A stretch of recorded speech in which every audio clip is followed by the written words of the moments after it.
I'm here with Dr. Ben Bikman, the top metabolic scientist in the world, and he just taught us about insulin resistance in the brain. Tell us a little bit more. Yes, I'd be happy to. Typically, when people think about insulin resistance, they think about things like diabetes. In fact, most people don't think about even that. But suffice it to say, insulin resistance is foundational to virtually every chronic disease, including many of the diseases of the brain.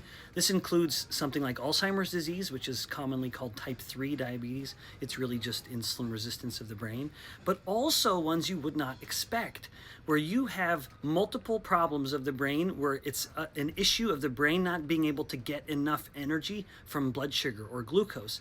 This not only includes Alzheimer's disease, but also ones you wouldn't expect, like migraines, epilepsy, and even depression. All of these instances in all of those brains, you can measure a reduction in the amount of glucose the brain is using.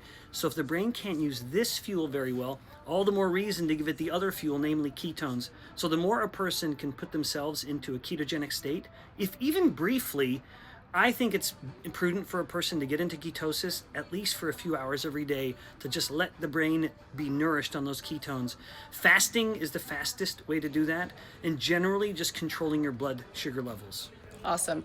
And also, you talk a lot about yerba mate too, which Yeah. yerba mate can increase ketone production, right? It can, yeah. So the yerba mate is enriched with multiple plant compounds that have been shown to enhance fatty acid oxidation or fat burning. And that is where ketones come from. The more ketones you want, well, the more fat you want to be burning.